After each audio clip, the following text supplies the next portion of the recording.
Բարև ձեզ, սիրելի հայրենակիցներ, մի քանի վայրկյան մենք սպասենք մինչև վերահեռարձակողները մեզ միանան, այս պահին մեր ուղիղ եթերին զուգահեռ 168.am լրատվական կայքի YouTube-յան ալիքն է իրականացնում ուղիղ եթերով հեռարձակում, իսկ մեկ օր ուշ, որպես կանոն այս տեսանյութերը հրապարակում են նաև այլ լրատվական կայքեր, ինչի համար մենք նրանց բոլորին շնորհակալություն ենք հայտնում։ Ուրեմն այսօրվա մեր թեմատիկ զրույցը ունի խիստ եւ պայմանավորված է այն թալանի կոնկրետ դրսևորումներով, որը իրականացնում է Նիկոլ Փաշինյանը եւ իր հանցախումբը օգտագործելով ցանկացած առիթ։ Այն որ Նիկոլ Փաշինյանը հայ ժողովրդի պատմության այս ընթացքում մենք կապի խնդիր ունենք, հիմա վերականգնվեց։ Ուրեմն այն որ Նիկոլ Փաշինյանը հայ ժողովրդի պատմության ընթացքի թերևս ամենամեծ թալանչին է, դրա ապացույցները բազմաթիվ են եւ կարծում եմ դրանում արդեն շատերն են համոզվել։ Բայց պարզում է, որ այս թալանչիների հանցախումբը օգտագործում են ցանկացած առիթ եւ հնարավորություն, այդ թվում նաեւ ընտրությունները, մեր ժողովրդին եւ պետությանը կեղեքելու ու թալանելու համար։ Այսօրվա թեմատիկ զրույցի առանցքը վերջերս տեղի ունեցած քաղաքացիական պայմանագիր կուսակցության դրամահավաքն է Երևանի ավականու ընտրությունների հետ կապված։ Նախ ասեմ ձեզ, որ քաղաքացիական պայմանագիր կուսակցությունը հիմնադրվել է 2015 թվականին եւ մինչ այդ ընտրությունների մասնակցելու ընթացքում առանձնապես աչքի չի ընկել իր աջակիցներով։ Այսինքն ոչ հասարակությունն է նրանց երբևէ աջակցություն ցուցաբերել, քվեարկել նրանց օգտին, ոչ էլ եղել են կազմակերպություններ, անհատներ, որոնք կցանկանային ֆինանսապես օգնել այդ կուսակցությանը քաղաքական գործընթացներին մասնակցելու համար։ Եվ ահա 2018 թվականի արտահերթ ընտրությունների ժամանակ Երևանի ավականում մենք չենք լսել որևէ դրամահավաքի մասին, որ կազմակերպած լինի քաղաքացիական պայմանագիր կուսակցությունը։ Ես փորձեցի մամուլից գտնել նաև 18 թվականի ազգային ժողովի արտահերթ ընտրությունների հետ կապված սրանց դրամահավաքի պատմություն ընդեղ չգտա։ Բայց ահա 2020 թվականին սահմանադրական բարեփոխումների հանրաքվեի ժամանակ կազմակերպել են դրամահավաք, որտեղ կա մեծ կոռուպցիոն սկանդալ, եւ նաեւ հիմա դրա մասին ես կխոսեմ, եւ նաեւ դրամահավաք են կազմակերպել 2021 թվականի տեղական ինքնակառավարման մարմինների ընտրություններից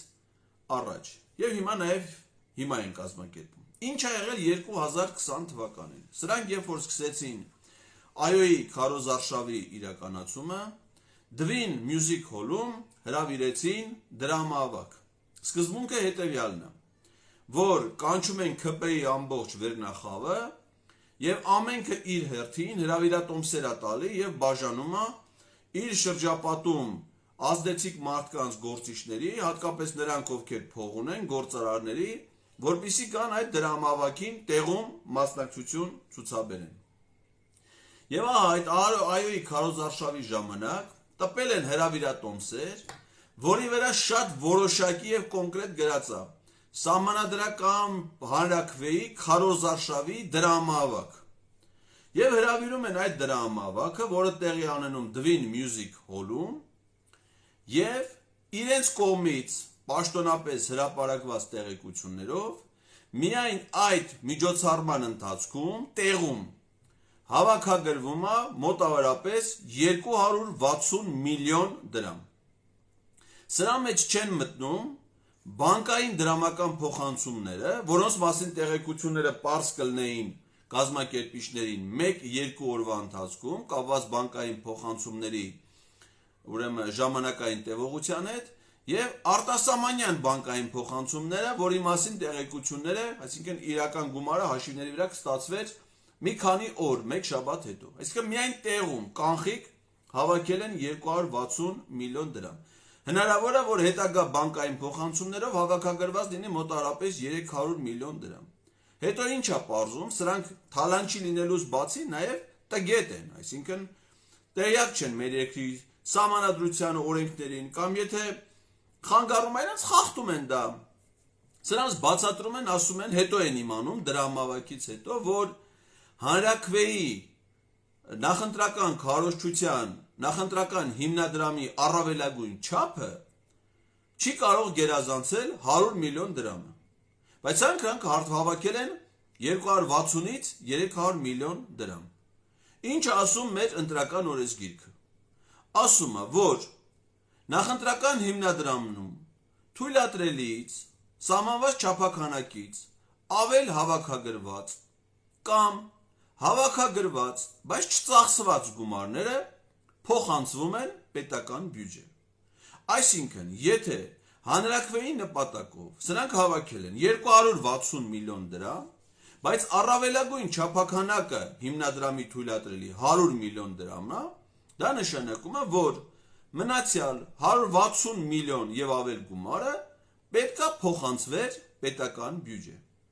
Բայց որպեսզի սրանք հավաքագրված գումարը բյուջե չփոխանցեն, անմիջապես դրանից հետո, դրամավակից հետո վերախմբագրում են իրենց դրամավակը եւ ասում են, որ սա ոչ թե նախընտրական քարոզչության դրամավակ էր այդ հիմնադրամին, նախընտրական հիմնադրամին մուծելու համար, այլ քաղաքացիական պայմանագիր կուսակցության դրամավակ էր։ Ու այդ ամբողջ միջոցները ուղղում են կուսակցության հաշիվների, որից 100 միլիոնը փոխանցում են նախընտրական հիմնադրամին իրենց ծախսերն իրականացնելու համար, իսկ մնացյալը թողնում են կուսակցության տրամադրության տակ։ Այսինքն պետական բյուջեից գողանում են 160 միլիոն դրամ եւ ավելի գումար, որովհետեւ օրենքով այդ գումարները ենթակա են փոխանցման պետական բյուջե։ Այսինքն պետական բյուջեի հասանելիք փողը գրպանել է քաղաքացիական պայմանագիր կուսակցությունը։ Եվ ունենալով նման իրենց համար հաջողված թալանի նախադեպ, նույնը կրկնել են 2023 թվականի Երևանի ավականու ընտրությունների կապակցությամբ հրավիրված դրամավակին։ Միջոցառումը տեղի է ունեցել նորից իրենց համար հարազատ դարձած Հայաստանում այս պահին թերևս ամենաշքեղ, ամենաթանկ սրահներից մեկում, Dvin Music Hall-ում, որին ներկա է եղել վարչապետը, ազգային ժողովի նախագահը, կառավարության անդամներ, ազգային ժողովի քաղաքացիական պայմանագիր խմբակցության պատգամավորներ, այլ պաշտոնատար անձինք եւ այլն։ Եվ հայտարարվում է, որ այդ դրամավակին հիմա պաշտոնական թվերն է, որը իդեպ ասեմ, հայտարարել է ոչ թե կուսակցության նախագահը, իրենց կուսակցության վարչության նախագահը Նիկոլ Փաշինյանն է, այլ Երևանի ավականու ընտրություններում քաղաքացիական պայմանագիր կուսակցության նախընտրական շտաբի պետ հռչակված Արմեն Փամբուխչյանը։ Նա հայտարարել է, որ այս կուսակցական դրամավակին, հիմա արդեն միանգամից են ասում, որ սա կուսակցության դրամավակ է, բայց նաև պաշտոնապես ասում են, որ դա Երևանի ավականու ընտրություններին ընդառաջ կազմակերպվող դրամավակ է։ 987 նվիրատուների կողմից հանգանակվել է կամ մեր պատկերացումներով շորթվել է 506 միլիոն 532,950 դրամ, որը ներկա փոխարժեքի պայմաններում կազմում է մոտարապես 1,330,000 դոլար։ Այսինքն ընդամենը մի քանի ժամում այս ռեկետյորները օգտագործելով իրենց պաշտոնական դիրքը, իշխող կուսակցություն լինելու հանգամանքը, շորթել են 506 միլիոն 532,950 դրամ։ Ուրեմն ինչ է սա նշանակում։ Ըստ ընտրական օրենսգրքի ավականու ընտրության Երևանի նախընտրական հիմնադրամի գումարի առավելագույն չափը կարող է լինել 300 միլիոն դրամ։ Դա նշանակում է, որ նրանք հավաքագրել են այդ պահանջված գումարից, օրենքով սահմանված առավելագույն գումարից 206 միլիոն 532 հազար 950 դրամ գումար։ Սա պետական բյուջե փոխանցման ենթակա գումար է, որովհետև հավաքագրվել է ավել, մոտ կրկնակի ավել, քան թույլատրվում է հավաքագրել ընտրական օրենսգրքով։ Հիմա ես կասեմ նաև, թե ինչ օրենսդրական խնդիրներ կան սրա հետ կապված հավաքագրման գործընթացի իմաստով, որ ընտրական օրենսգրքով հստակ սահմանված է։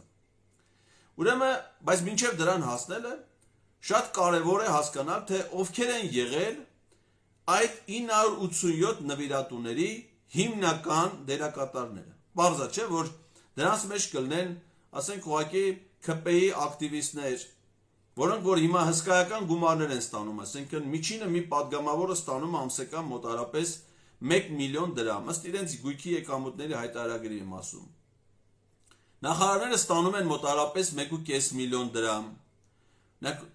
գլխավոր դատախազը ստանում է 2 միլիոն դրամ, Սահմանադրական դատանի դատավորները 2 միլիոն դրամ, այսինքն սրանք իրենց կողմնակիցների, իրենց իշխանական ներկայացուցիչների աշխատավարձերը բազմապատիկ անգամ ավելացրել են իրենց պարգևավճարներով եւ այլով հանդերձ, եւ հիմա ընտրություններից առաջ կանցում են, ասում են դավայ, մի հատ հերթով մուծվեք մեր կոռուպցիոն հիմնադրամին։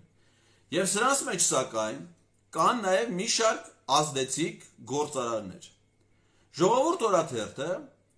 մի հրապարակում ունի, որտեղ նշված են այն մի քանի առանցքային գործարարների անունները, ովքեր որ մասնակցել են այս դրամահավաքին եւ հանդիսացել են հիմնական դոնորներից մեկը։ Դրանց թվում են կլորիկ գումար ըստ ժողովուրդ օրաթերթի փոխանցողների թվում Արցախից փախած Հայաստանում իր բիզնեսը ծաղկեցնելով զբաղված Արման Հակոբյանյանը։ Այս մարդու անունը կապված է նաև Արցախի նախագահ Արայիկ Հարությունյանի հետ ընդհանուր բիզնեսների, նրա բիզնեսների շահերը ստեղ իրագործելու ծրագրերի հետ։ Նրանք ունեն համատեղ լուսանկար 2021 թվականին ազգային ժողովի արտահերթ խորհրդարանական ընտրություններում քաղաքացիական պայմանագիր կուսակցության նախընտրական շտաբում։ Մյուս դոնորներից մեկը պարզվում է ըստ ժողովուրդ օրաթերթի դա իշխանությունների այսպես կոչված սրտի գործարար Նարեկ Նալբանդյանն է, ում այս անուն ազգանունը ոչինչ չի ասում, ասեմ, որ սա այն նորահայտ գործարարն է,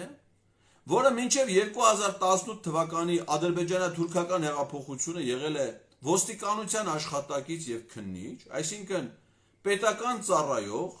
ինչը ենթադրում էր, որ պետք է ապրեր համեստ կյանքով եւ համեստ եկամուտներով, չգիտես ինչ հրաշքով 2018 թվականի ադրբեջանա-թուրքական հեղափոխությունից հետո այս մարդու մեջ ձևավորում են գործարար այնպիսի հատկանիշներ եւ հակումներ, որ դառնում է մուլտիմիլիոներ։ Այս մարդը ձեռք է բերել Ծաղկաձորի Golden Palace հյուրանոցը, որը պետությանը հանձնել էր, նվիրաբերել էր ադրբեջանա-թուրքական հեղափոխությունից հետո Արմեն Ավետիսյանը, նախկին մաքսային ծառայության ղեկավար։ Նա հանձնել էր պետությանը, պետությունը, այսինքն ադրբեջանա-թուրքական կառավարությունը չէր կարողացել կառավարել այդ հյուրանոցը որպես բիզնես եւ հանել էին աճուրդի։ Աճուրդը կազմակերպել էին հոլանդական աճուրդի սկզբունքով, այսինքն ամեն անգամ գինը էժանացրել են գնորդ չլնելու պայմաններում։ Եվ մի քանի անգամ գինը էժանացնելուց հետո այս հյուրանոցը ձեռք է բերում նորահայտ գործարար Նարեկ Նալբանդյանը, բայց պայմանով, որ ինքը չունի բավարար ֆինանսական միջոցներ պետությանը անմիջապես վճարելու աճուրդային գինը, որով որ ինքը այսպես ասած հաղթել է այդ աճուրդում, եւ տարածքային կառավարման նախարարության հետ կնքում է ժամանակացույց անհրաժեշտ վճարումները ըստ ժամանակացույցի իրականացնելու համար։ Պարզվում է, որ նա ժամանակացույցով վճարելու այդ ժամանակահատվածում, այս վերջին օրերին, չի կատարում իր վճարումները եւ լրացուցիչ դիմում է ներկայացնում իշխանություններին, որպեսզի հետաձգեն իր վճարումները փող չունենալու պատճառաբանությամբ։ Եվ այս փող չունենալու ընթացքում, որ նա փող չունի, որպեսզի վճարի պետությանը արդեն ձեռք բերած Golden Palace հյուրանոցի համար, Նարեկ Նալբանդյանը ձեռք է բերում նրա կինը Երևանի մանումենտ թաղամասում, մանումենտու այգու հարևանությամբ ազգային ժողովի նախկին նախագահ, նախկին վարչապետ Հովիկ Աբրահամյանի մի քանի միլիոն դոլար արժողությամբ առանձնատունը, կատարում է հսկայական ներդրումներ անհասկանալի աղբյուրներից եւ կառուցում է երասխում համակցված կերերի գործարան, որի ներդրումային արժեքը կազմում է մի քանի միլիարդ դրամ, եւ այդ գործարանի բացման արարողությանը մասնակցել է անձամբ ինքը Նիկոլ Փաշինյանը, եւ նաեւ նշվում էր, որ նա մեկ թռչնաֆաբրիկայի, թե չեմ սխալվում, Շիրակ թռչնաֆաբրիկայի սեփականատերն է եւ այդ համակցված կերերի կոմբինատի արտադրանքը բնականաբար պետք է ուղղվի նաեւ այդ թռչնաֆաբրիկայը։ Եվ այս մարդը, որի անունը մի քանի դրվագներով ուղիղ կապված է այս իշխանությունների հետ, եւ նորահայտ է դառել միայն ադրբեջանա-թուրքական հեղափոխությունից հետո, պարզվում է նաեւ, որ նրանց քաղաքական արշավների խոշոր հովանավորներից մեկն է, ըստ Ժողովուրդ օրաթերթի։ Մյուս դոնորներից մեկը քաղաքացիական պայմանագրի այս ժամանակաշրջանում մեծ հաջողությունների հասած, բայց մինչ այդ իր բիզնեսը շատ ավելի շուտ սկսած, Արտլանչ ծննդի ցանցի հիմնադիր Բակուր Մելքոնյանն է, որը որ Արտլանչ ունենալուց բացի, այդ ռեստորանների ցանցից բացի հանդիսանում է Պաշտպանության նախարարության սննդի մատակարար կազմակերպություններից մեկը։ Այսինքն Պաշտպանության նախարարության զինված ուժերի բազմաթիվ զորամասերի սննդամթերքի ծառայությունների մատուցումը իրականացնում է Արտլանչ ընկերությունը։ Մյուս դոնորներից մեկը այս քարոզարշավի հանդիսանում է Երեմյան Projects ընկերության գլխավոր տնօրեն Դավիթ Երեմյանը, որը նույնպես բանակի սննդի մատակարարներից մեկն է հանդիսանում։ Այսինքն զորամասերում մեր զինծառայողների սննդի ապահովման ծառայությունները մի մասը մատուցում է Արտլանչ ընկերությունը, մի մասը Երեմյան Projects ընկերությունը, եւ պարզվում է, որ նրանք նաեւ հրավիրվում են քաղաքացիական պայմանագիր կուսակցության դրամաշորթություններին, դրամահավաքներին կլորիկ գումարներով նվիրատվություններ կատարելու համար։ Նվիրատուների ցանկում նշվում է նաեւ Դվին հյուրանոցի սեփականատեր Արտակ Թովմասյանը, որը 2021 թվականի հայրենիքի փրկության շարժման ժամանակ հանդես էր գալիս ընդդիմադիր դիրքերից, հայտարարում էր կուսակցություն ստեղծելու մասին, վրաներ տեղադրել Բաղրամյան պողոտայում եւ ահա դարձել է պրոբլեմներ ուներ իմիջայլոց ասեմ Դվին հյուրանոցի կառուցման աշխատանքներում, նախագծի փոփոխության հարցերում եւ ահա լուծվել են այդ խնդիրները եւ նա դարձել է քաղաքացիական պայմանագիր կուսակցության դոնորներից մեկը։ Այս նվիրատուների ցանկում նշվում է նաեւ Վիվարո ընկերությունը, որի սեփականատերերն են Վահե եւ Վիգեն Բադալյանները։ Այս ընկերությունը եւ նրա սեփականատերերը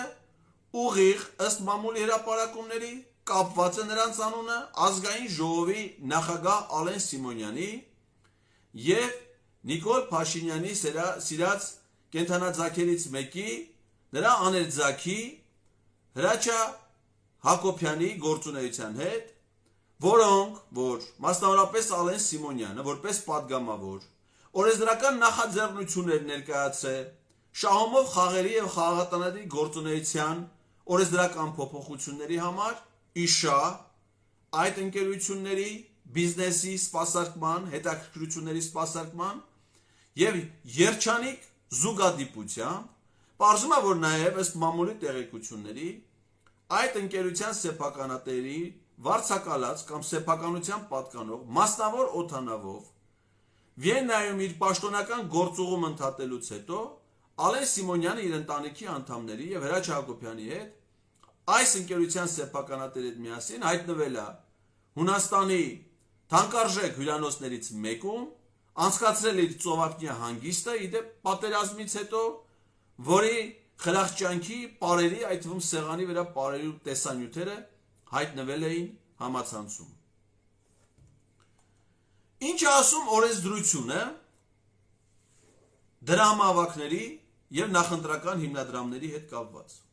Նախ սահմանում է առավելագույն չափը, ասեցի, որ առավելագույնը այս ընտրարշավի համար յուրաքանչյուր քաղաքական ուժի նախընտրական հիմնադրամի պետք է լինի ոչ ավել 300 միլիոն դրամ։ Սրանք արդեն հավաքել են 506 միլիոն դրամ։ Բացի այդ, ընտրական օրենսգիրքը հոդված 26, որը սահմանադրական օրենք է, նախընտրական հիմնադրամի ձևավորման հետ կապված սահմանում է, որ նախընտրական հիմնադրամը կարող է բացվել թեկնածուների կամ կուսակցությունների դաշինքի ընտրական ցուցակը գրանցելու վերաբերյալ որոշում ընդունելուց հետո 5 օրվա ընթացքում։ Այսօրվա օգոստոսի 4-ի դրությամբ Կենտրոնական ընտրական հանձնաժողովը ոչ միայն չի գրանցել որևէ քաղաքական ուժի կամ դաշինքի կուսակցության, այդ թվում քաղաքացիական պայմանագրի, այլև չի ստացել որևէ հայտ, այսինքն այսօրվա դրությամբ դեռևս ոչ մի կուսակցություն եւ կուսակցության դաշինք պաշտոնապես Կենտրոնական ընտրական հանձնաժողով գրանցման հայտ չի ներկայացել։ Նրանց գրանցումը պետք է իրականացվի մինչև օգոստոսի վերջ։ Իսկ ընտրական օրենսգիրքն ասում է, որ նախընտրական հիմնադրամ կարող է բացվել գրանցումից հետո 5 օրվա ընթացքում։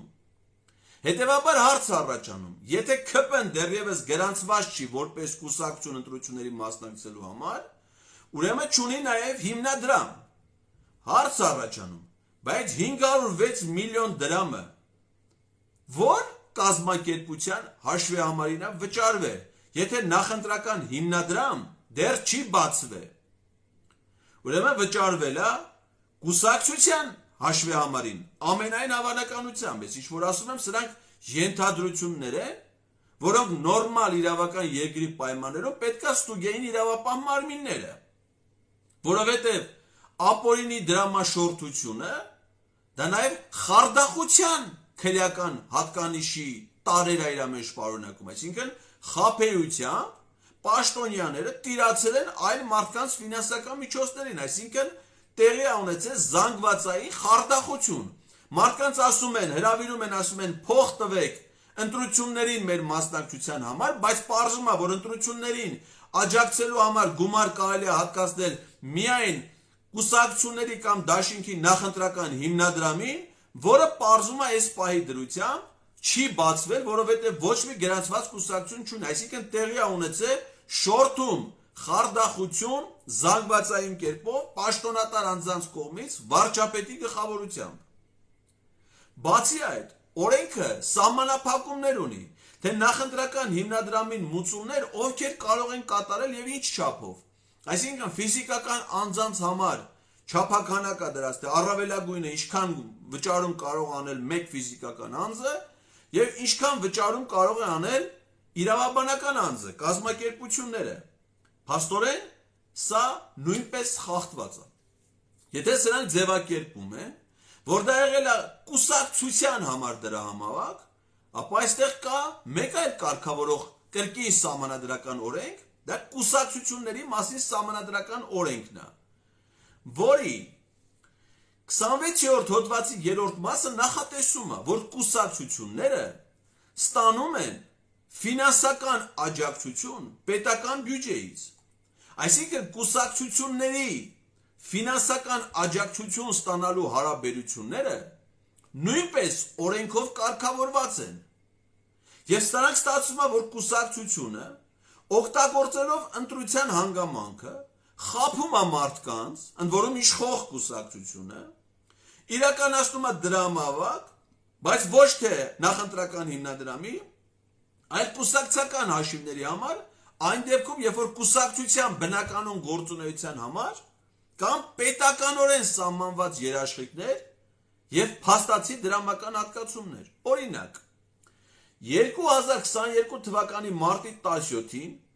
կառավարության որոշմամբ Ազգային ժողովի 2021 թվականի արտահերթ ընտրությունների շեմը հաղթահարած կուսակցություններին տրամադրվել է 521 միլիոն դրամի ֆինանսական աջակցություն, որից ուշադրություն 268 միլիոն 310 հազար դրամը միայն քաղաքացիական պայմանագիր կուսակցությանը։ Այսինքն, եթե դրանք ասում են կուսակցության համար փողը ինչի է պետք, կուսակցությունը քաղաքական կազմակերպություն է ընտրություններին մասնակցելու համար։ Ընտրություններին մասնակցելու դեպքում ստեղծվում է նախընտրական հիմնադրամ, որտեղ հանգանակությունները պետք է լինեն միայն այդ հիմնադրամին, որտեղ դա շատ կարևոր է հավասար պայմանների ստեղծման, հրապարակային գործունեության ապահովման,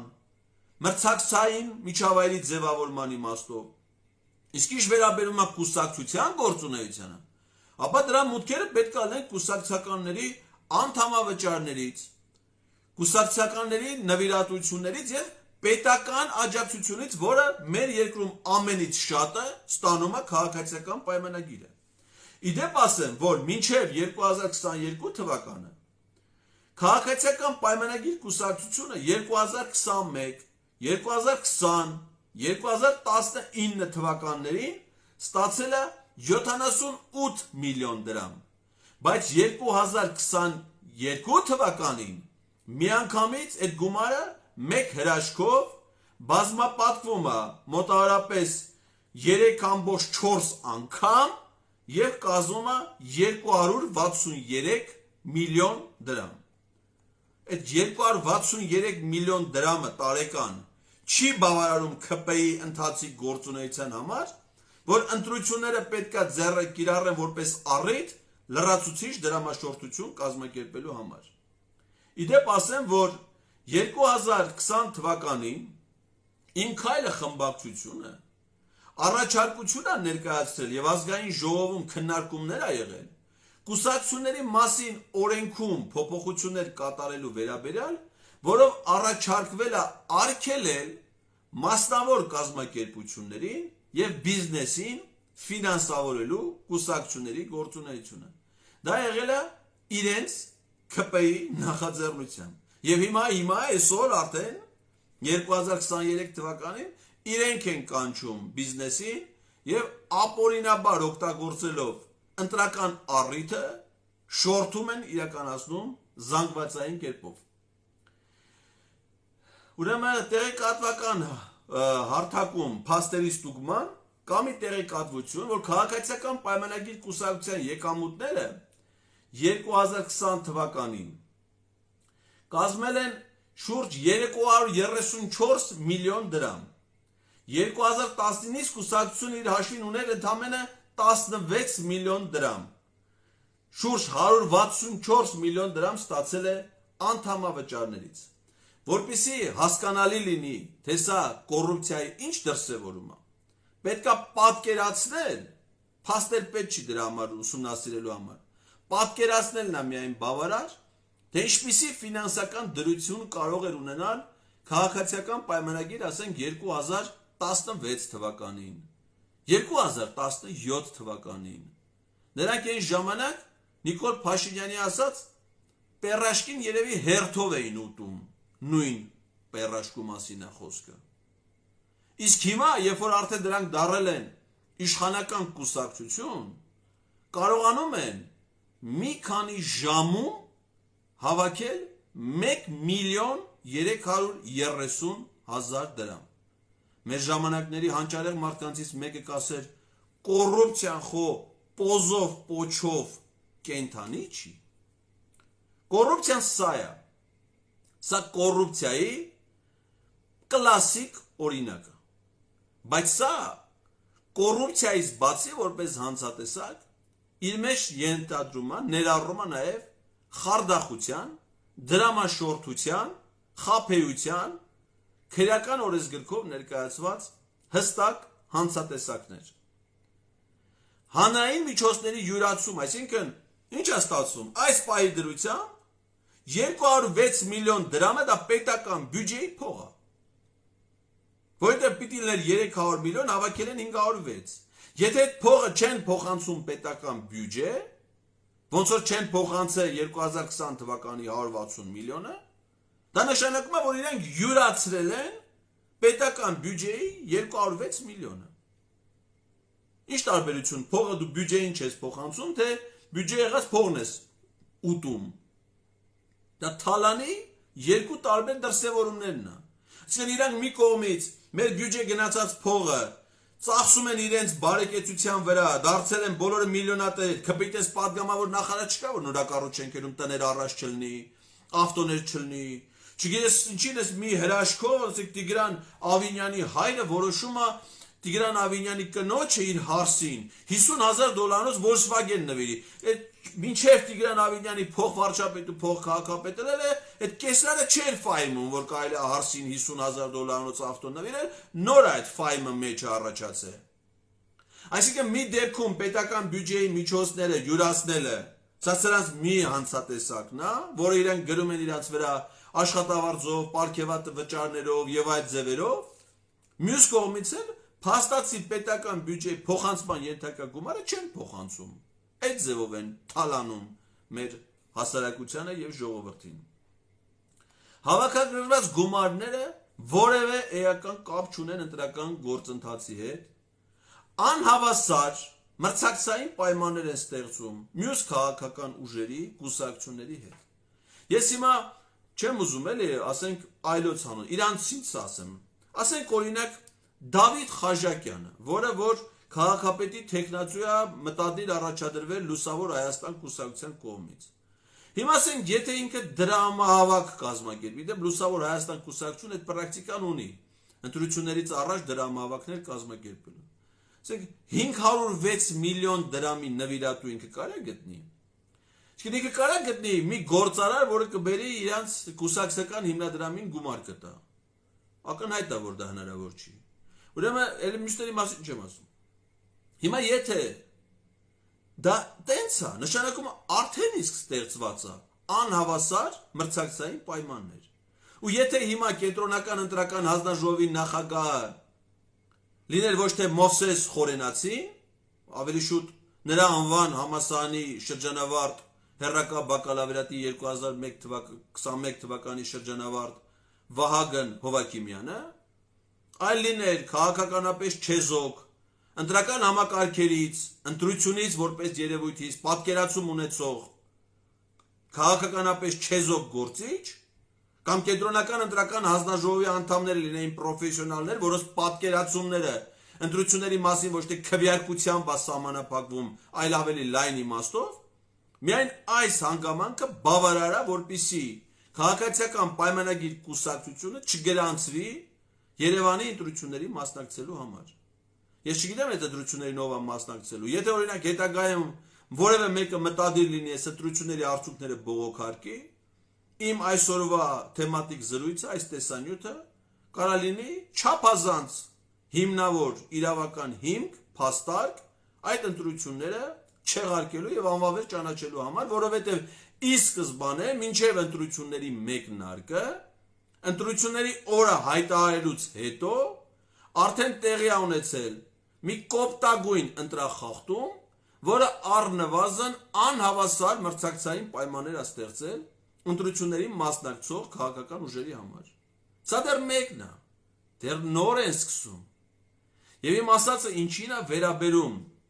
որ ես կոչով դիմում եմ քաղաքական բոլոր ուժերին։ Դուք սրան եք ուզում մասնակցեք։ Դուք այս պայմաններով կազմակերպված իշխանազավթման անունը ուզում եք դնել ընտրություն, մասնակցողը ընդամենը ստեղծելու է ժողովրդավարական ֆոն այս հանցախմբի մտադրությունները, հանցավոր մտադրությունները կյանքի կոչելու եւ ժողովրդի իշխանությունը ապօրինի եղանակով բռնազավթելու համար։ Մարդկանց թվում է, թե ընտրախախտումը դա մենակ ձայները կեղծելն է, լցոնումներ անելն է։ Դրանք պրիմիտիվ, հետամնաց ընտրախախտումներ են, որոնք վաղուց անցել են անցյալի գիրկը եւ ժամանակակից պայմաններով այդ տիպի դրա խախտումներ հիմա ոչ ոք չի անում։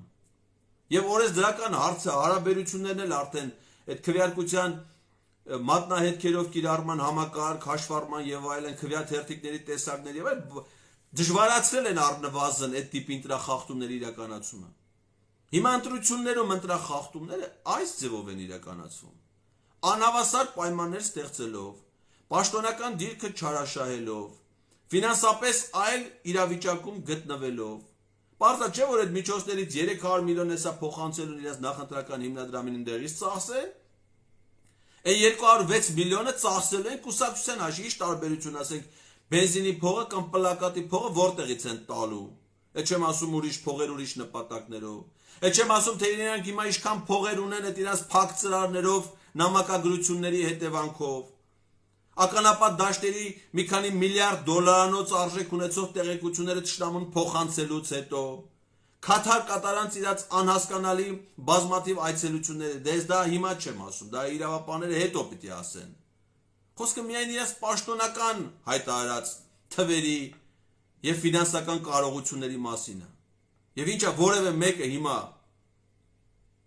մտածում է, որ սա հավասար պայմաններ է ընտրության մասնակիցների միջև, թե պիտի ասեն, դե հիմա գիտես ինչ, մյուս տեխնացուներն էլ կարող էին կազմակերպել նախընտրական դրամահավաքներ եւ հանգանակել միջոցներ։ Այն մեր դատավոր Տոֆի Սամսոնիչը ասած, մեր գեժ է։ Այո, կարող են հավաքել։ Իհարկե չեն կարող հավաքել։ Եվ ի սկզբանե է սա դրված։ Միայն այս հանգամանքը բավարար է, որ կենտրոնական ընտրական հանձնաժողովը չգրանցի քաղաքացիական պայմանագիր կուսակցության տեխնացությունը Երևանի ավականու ընտրություններում։ Բայց մենք ո՞ր հանձնաժողովից ենք ակնկալում։ Մովսես Խորենացու համասարանի շրջանավարտ Վահագ Հովակիմյանի գլխավորած, որը ինքը իրան ընտրել է կենտրոնական ընտրական հանձնաժողովի նախագահ որպես ազգային ժողովի падգամավոր,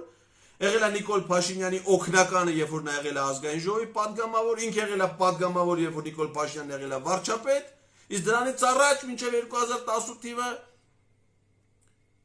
Հայկական ժամանակ օրաթերթում Նիկոլ Փաշինյանը խմբագիր էր, ինքն էլ լրագրող, ճակատագրական մի ընդհանրության, որ համալսարանները ընդունվել են ու չեն կարողացել ավարտեն։ Հիմա դուք պետք է Վահագ Հովակիմյանից ակնկալեք հավասար մրցակցային պայմաններով ընտրության հնարավորություններ, դա չի լինելու։ Դրա համար իմ կոչն է եւս մեկ անգամ քաղաքական դաշտի բոլոր ուժերին չմասնակցել այս ընտրություններին որևէ ձևով, որևէ եղանակով, այսինքն չառաջադրել տեխնացուներ,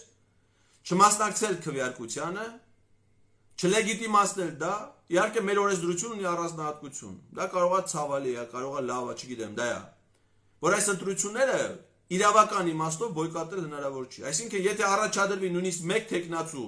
եւ այդ միայն մեկ տեխնացուն գնա քվեարկության եւ քվեարկի իր օգտին, ընտրությունները համարվում են կայացած։ Բայց այլ բանա ընկալումը, այլ բանա իրավական ձևակերպումը։ Եթե այս ընտրությունների քվեարկությանը մասնակցի Երևանի ընտրողների ընդամենը 10%-ը, որից 9-ը ընտրեն ՔՊ-ին, դա այլ լեգիտիմություն է, քան այն, որ ապահովեք լիարժեք մասնակցություն եւ ձևացնեք ժողովրդավարական ֆոն։ Ես շատ մոտ ապագայում կհրապարակեմ իմ կանխատեսումները։ Հիմա էլ կարող եմ ասել, Երևանի ընտրություններին, ավականու ընտրություններին մասնակցել է Երևանի ընտրողների 50%-ից պակաս ընտրող քվեարկությանը։ Ամենաշատը Երևան քաղաքում քվեարկությանը մասնակցել է ընտրող 2021 թվականի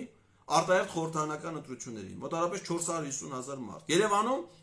ամենքի ավականու ընտրություններին մասնակցում է մոտավորապես 400,000 մարդ։ Այս անգամ երևի կմասնակցի ավելի քիչ։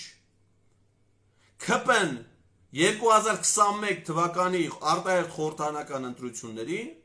որ ամենաթույլ դիրքերը ունեցել է Երևան քաղաքում, Երևանում հավաքել է 180,000 ձայն։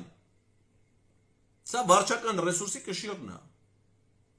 Վարչական ռեսուրսի կշիռն է։ Ճիշտ այդքան ձայն հավաքել է Տարոն Մարգարյանը 2017 թվականի մայիսին կայացած Երևանի ավականու ընտրություններում։ Ով Երևանում իշխանության ղեկին է, Երևանում ստանում առնվազն 180,000 ձայն։ Դե ոնց է չլինի 20,000 իրանք կստանան։ Հիմա պարզ է, չէ՞, ինչ կենտրոնացվածությամբ են աշխատում։ Այսքան մարզերից մարդիկ են բերում, այստեղ գրանցում է ընտրությունների մասնակից են դարձնելու, վարչական ռեսուրսի ինչ ծավալ են կիրառելու, առնվազն 200,000 քաղաք են, դե 400,000 մասնակցության դեպքում 200,000 արդեն ընտրողների կեսից ավելին է։ Այդ Արամ Սարգսյանի կուսակցությունը Հանրապետություն հենց այնպես չեն գրանցել։ Եվ խորհրդանական ընտրությունները նրանք հավաքել են 17,000 ձայն։ Եթե հիմա հաշվենք, որ Բևերը չի մասնակցի ընտրություններին, ՀԱԿ-ը չի մասնակցի ընտրություններին, այդ բալա ինչեր են, Շիրինյան, Բաբաջանյան դաշինքը չի մասնակցի, այս հակառուսական ուժերի մի զգալի մասը նորից քվեարկեն Հանրապետություն կուսակցության օգտին որպես իրենց գաղափարական գիծը պահողներ։ Մի 20,000 է դրանք հավաքեն, անցավ 5%-ի շեմը, ավականիում են։ Այս Մանե Թանդելյանին, որը նույնպես իշխանական պրոյեկտ է, կեղծ ընդդիմադիր շարքից ներկայանալով, շխուն ավելի շատ է, քան իրական հեղինակությունը, բայց այդ գովազդների, կազմակերպելու մարդկանց ներգրավման արդյունքում հնարավոր է նաև 5%-ը։ Ընդդիմադիր որևէ քաղաքական ուժ, եթե այս ընտրություններին առաջադրվի, նրանք 4%-ը նվազագույն հաղթահարելու խնդիր են ունենալու։ Եվ ամենևին պետք չէ 4%-ի համար լեգիտիմության միջավայր ստեղծել այս հանցախմբի իշխանազավթման համար։ Երևանում ընտրությունը ավարտվել է։ Երևանի քաղաքապետին ընտրել է կիսագրագետ անդաստիրակ մի իջևանցի։ Եվ ոչ մի երևանցի չպետք է մասնակցի այդ որոշման իրավական ձևակերպմանը։ Շնորհակալություն ուշադրության համար։